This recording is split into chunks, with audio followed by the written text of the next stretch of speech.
Ever get that feeling? Like you're trying to figure out why things cost so much more these days, and it's like everyone else knows some secret about the economy that you don't. Yeah, definitely. It's a common feeling. Well, welcome to the Journeyman Podcast, episode 52. And today we are going to give you the key to unlock that secret code. Cool. I like that. You know, you guys sent in some really fascinating material this time. Oh, yeah. A really great conversation from The Diary of a CEO with an economist, Gary Stevenson, and an entrepreneur, Daniel Priestley. Interesting combo. Yeah, and they've got some pretty different perspectives about, why the economy feels the way it does these days, especially in the UK. Right. But also further afield and most importantly, what we can actually do about it. Okay, so what's the plan for today?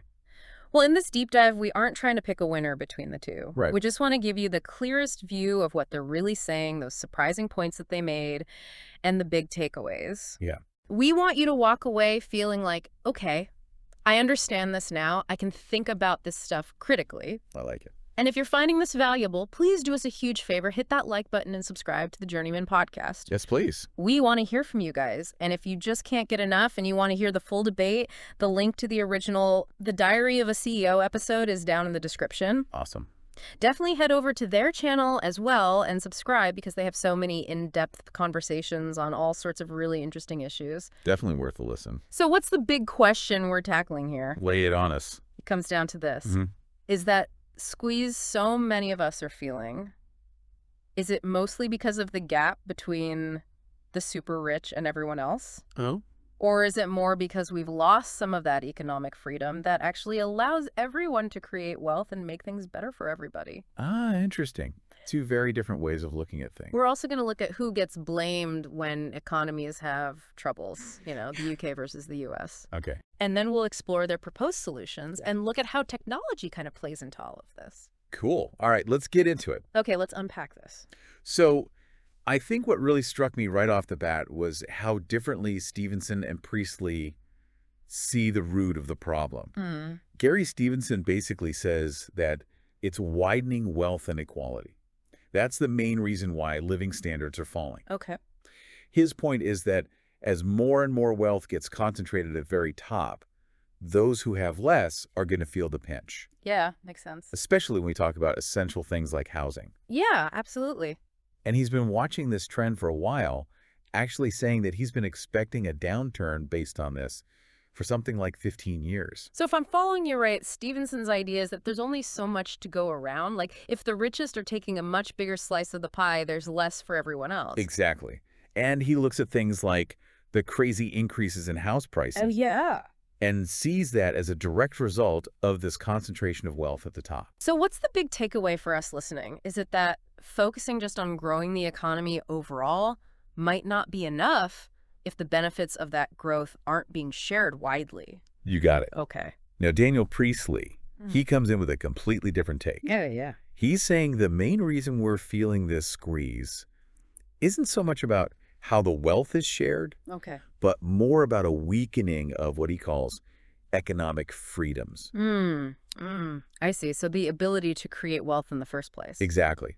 And he points to things like more government involvement through higher taxes and regulations. Yeah. The education system not really matching up with what's needed in the modern economy. Even things about technology and remote work. He sees all these eating away at economic freedom. So he's not saying inequality doesn't matter, but his focus is more on making sure the conditions are right for everyone to participate in the economy, right? Exactly. And it's a really interesting shift from looking at how to divide the pie to how to actually bake a bigger pie and make sure everyone has the freedom to do that. I like that. Now, to back up his argument about this declining economic freedom in the UK, Priestley actually brings in a specific piece of data, Okay. the Economic Freedom Index. Okay. It basically measures things like how well the legal system works, how much the government gets involved, how efficient the regulations are, and how open the markets are. Right. So he says that when he first came to the UK in 2006, this index was around 82 out of 100. Okay.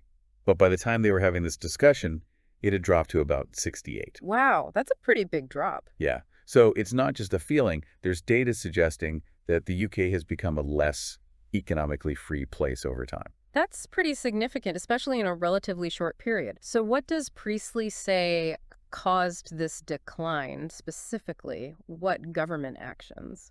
So he puts the spotlight on the government's responses to the 2008 financial crisis, Right. to the COVID-19 pandemic. Right. He's saying that in both cases, the government stepped in with some big interventions, Okay. which led to, national debt going up a lot, Yeah. which then meant they had to raise taxes, Right. and there were more and more regulations. Yeah, it tracks. His argument is that while these actions were meant to help stabilize the economy, they might have actually held back economic activity Okay. and reduced the freedom of people and businesses to do their thing and come up with new ideas. So it's like the medicine having some unintended side effects. Exactly. It's a great way to put it. Yeah. And he believes that this reduction in economic freedom has some very real consequences. More poverty, less overall prosperity, and even wealthy people leaving the country. Yeah, that makes sense. He even mentioned that like 1,000 millionaires are leaving the UK every single month, which is pretty wild. 1,000 millionaires a month. That's a lot of people moving their money elsewhere. Makes you wonder what that says about the economic climate in the UK if so many wealthy individuals are choosing to leave. So we've got these two very different ways of seeing the problem. Yeah. One saying it's wealth inequality, the other declining economic freedom. Right. And that brings us to the question of blame, doesn't it? It does. And it gets really interesting when they start talking about the cultural differences in how blame gets assigned when times are tough, specifically comparing the UK and the US. Oh, it's fascinating. Gary Stevenson points out this long-standing tendency in the UK to look at the wealthy landlords, the aristocracy, historically the landed gentry, as the ones responsible when the economy's struggling. Yeah, there's definitely a historical narrative there in the UK of, inherited wealth and privilege being a source of social problems. Definitely. Okay. He even sums up this kind of cultural reflex with a very British-sounding phrase. It must be the rich's fault. Okay, yeah. But then you look at the UX, Uh-huh. and there's a much stronger tradition of skepticism towards the government. Yeah, they don't like being told what to do. Not really. Mhm. Much more emphasis on individual freedom and free markets. Yeah. Actually, they even mentioned a song in the transcript about how the government in Washington is doing everything wrong. So when the economy goes south in the US, Yeah. they point the finger at the government saying it's too much regulation, taxes are too high, bad policies. Yeah. Basically, the government messed things up. So it's almost like each country has a default setting for who to blame. UK, the rich, US, the government. Pretty much. Daniel Priestley sums it up nicely. Yeah. The UK blames the rich. The US blames the government when things get rough. And those different narratives really shape the kind of solutions people come up with, don't they? Totally. So let's get into those solutions. Let's dive into that. Since they see the problem so differently, it makes sense that Stevenson and Priestley would have completely different ideas about how to fix things. Right. Let's start with Daniel Priestley. Okay. His solutions are all about boosting economic freedom, Okay, so less government, more individual freedom. basically. A key part of this is cutting taxes, especially for people and businesses that are creating wealth. Okay, so incentivize people to build businesses and create jobs. Exactly. He argues that high taxes just discourage people. They might even push talented folks and successful businesses to leave, like those millionaires we talked about earlier. Makes sense. The main point is that, from his perspective, lower taxes help the economy grow, and everyone benefits in the long run. So it all comes back to his core belief Yeah, that a thriving economy is the key to prosperity, and you need to make it as easy as possible for people to contribute to that. exactly. And he's also a big advocate for getting rid of unnecessary regulations. Oh, yeah, deregulation. We hear that a lot. He says all those rules and red tape just get in the way, especially for new businesses and smaller companies that are trying to grow and innovate. Okay, yeah. I can see how that would be a problem. So his whole philosophy is about creating an environment that's really friendly to entrepreneurs, Okay. stimulate innovation, create more jobs, and ultimately generate more wealth that then benefits everyone. That's the goal, right? It is. He even suggests that the U.S. economy does relatively well because of this kind of approach. Yeah. They embrace technology. They're not as afraid of government involvement in the economy. Okay, so Priestley's vision is all about letting the free market do its thing, getting rid of obstacles, and having faith that individuals and businesses can create prosperity if they're given the chance. Absolutely. Now let's flip over to Gary Stevenson's solutions, which come from his concern about redistributing wealth. Okay, so what does he propose? As you might expect, his solutions are basically the opposite of Priestley's. Okay.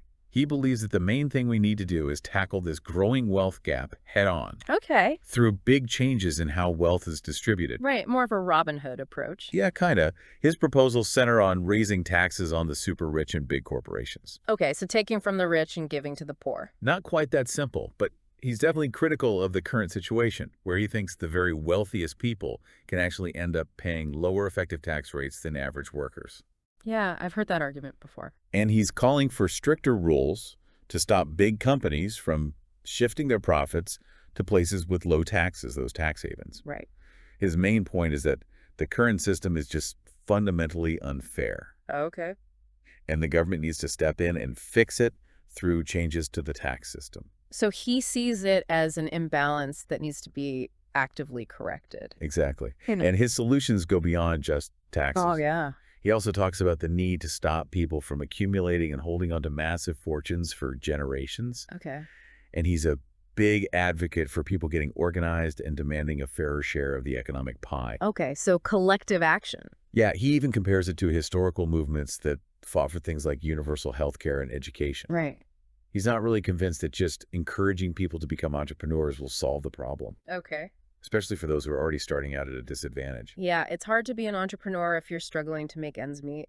Exactly. Yeah. And he points to times in history when more people were doing well financially. And those times often coincided with more progressive tax systems and policies that redistributed wealth. So Stevenson's really looking at this as a power imbalance that needs big societal and political changes to fix. Yeah, he really does. He acknowledges that it's tough to tax really wealthy individuals and corporations in today's globalized world. Yeah, they can just move their money around. Exactly. But he sees it as absolutely essential to prevent things from getting even worse in terms of poverty and social instability. So two very different approaches. Absolutely. Now, they also touched on something that's been a huge factor in shaping our economies: technology and globalization. They do. So how do they see these massive forces at play? Yeah, tell me more about that. Well, Daniel Priestley, he's actually quite optimistic about the potential of the digital economy. Okay. He sees this shift towards a more digital world as opening up tons of opportunities for people who can adapt and use these new technologies. Yeah, makes sense. He even noticed a boom in entrepreneurship during the pandemic. Oh, really? Yeah, people were finding all sorts of new ways to connect and create value online. Right. But it's important to remember that most of the gains in the tech sector have been concentrated in a few really big companies, the so-called Magnificent Seven. Right. So the benefits of the digital revolution haven't exactly been evenly distributed. Exactly. Yeah. And that's something Gary Stevenson picks up on. Okay. He acknowledges that the tech sector has grown like crazy and created huge amounts of wealth for some, Yeah. but he's not so sure it's a realistic path to financial security for most people. Okay. He also raises an interesting concern about remote work. Oh, yeah. A lot more people are working remotely now. He thinks it could actually lead to a loss of good-paying jobs in countries like the UK, because now companies can hire people from anywhere in the world, often for less money. That's a really interesting point. It's great that remote work offers flexibility for some, but it also makes the competition for jobs even more intense because now it's global. Right. And then Daniel Priestley comes in with a counterpoint. Oh, yeah. He points out that digital assets and skilled people are also more mobile now. Okay. So if wealthy people or successful companies feel like they're being squeezed by high taxes or regulations in one place, Yeah. they can just pack up and move somewhere else that's more favorable. Right. Follow the money, as they say. So it gets really complicated for governments that want to implement policies to redistribute wealth, Yeah, definitely. because they have to consider what will happen in this globalized economy where money can move so freely. Absolutely. So technology and globalization add all these extra layers to the whole debate about wealth inequality and how to fix it. They really do. And this leads right into their very different views on the role of individual action versus the need for big systemic changes. Okay, tell me more about that. Daniel Priestley is all about personal responsibility, the power of being an entrepreneur, and being able to adapt and thrive in this changing economic landscape. Okay, so he's saying it's about individuals taking control of their own financial futures. Exactly. He's encouraging people to learn new skills, build their brand online, and seriously think about starting their own business. Okay. He's saying be proactive, find the opportunities, and go for it. Yeah, go-getter mentality. Yeah. But Gary Stevenson pushes back hard against that idea. Oh, yeah. What does he say? He says the levels of wealth and equality we have now create these massive systemic barriers Right. that make it practically impossible for people from disadvantaged backgrounds to achieve any kind of real financial security, Okay. no matter how hard they work or how entrepreneurial they are. So he's saying the system is rigged against them. Yeah, he's particularly critical of what he sees as wealthy people downplaying these systemic issues. Okay. He even calls out multimillionaires telling kids who can't afford to turn the heating on, you just need to be more entrepreneurial. Yeah. Saying that is just so out of touch. Yeah, it can be frustrating to hear that kind of advice when you're facing very real systemic barriers. He really believes we need fundamental changes in society and in politics to level the playing field. So it's not just about individual effort, it's about changing the game itself. Exactly. And this difference in perspective even shapes the advice they'd give to a young person today who's trying to build a secure financial future. That's so interesting. Yeah. Gary Stevenson paints a pretty tough picture, especially for those who aren't coming from wealthy backgrounds. Oh, right. He says, learn about the system, understand how it's working against you, Okay. and get involved in political and social movements to push for change. So collective action. Exactly. He even suggests supporting his own work as a way to contribute to the effort. Right. His message is all about fighting for a fairer system. Okay. On the other hand, Daniel Priestley is focused on individual empowerment and opportunity. Okay. He says embrace the possibilities of the digital economy, learn new skills that are in demand, build a strong personal brand online, and think seriously about starting your own business. So figure out how to thrive in the current environment. Yeah. So as you can see, they have these fundamentally different analyses of the problem, Right. which lead to very different paths forward. Yeah, that's fascinating. So we've heard two really different but compelling perspectives today. Well, yeah. One saying we need a huge shift in how wealth is shared, Yeah. arguing that the current system is basically designed to create and worsen inequality. Right. The other one saying no, individual initiative and free markets are the key, and we need to get the government out of the way to unlock prosperity for everyone. Right. And what's so valuable about this discussion Yeah. is that it reminds us that economics isn't just about numbers and graphs. Right. It's about our deepest beliefs about fairness, opportunity, and what role the government should play in our lives. It's super interesting to see how these two guys come at it from such different angles. Totally. And even though their views are different, both Gary Stevenson and Daniel Priestley agree that a lot of people are struggling financially. Yeah, for sure. But they just disagree about what's causing it and how to fix it. Right. And it's undeniable that technology and globalization are changing everything about how our economies work. Absolutely. They're creating amazing opportunities, but also some real challenges for different groups of people. Right. And then you've got these cultural differences, particularly between the UK and the US, Yeah. that shape how they view these economic problems and who they blame when things go wrong. Yeah, for sure. So this leads to a big question for you, our listeners. Yeah. What do you think? Thinking about everything we've discussed, what do you believe is the most important factor in determining how well people do financially in the 21st century? Right. Is it about how the existing wealth is shared, or is it about having the freedom and opportunity to create new wealth? It's a big question. It really is. And it has a huge impact on the choices we make, both as individuals and as a society. Totally. So if this conversation has got you thinking and helped you make sense of some of the complicated stuff happening in our economy, please do us a favor, hit that like button, and subscribe to the Journeyman podcast for more deep dives on all sorts of important topics. Definitely. And don't forget to check out the full episode of The Diary of a CEO. Yeah, the link's in the description. We highly recommend subscribing to their channel for more thought-provoking conversations. Absolutely. Thanks for taking this deep dive with us. See ya.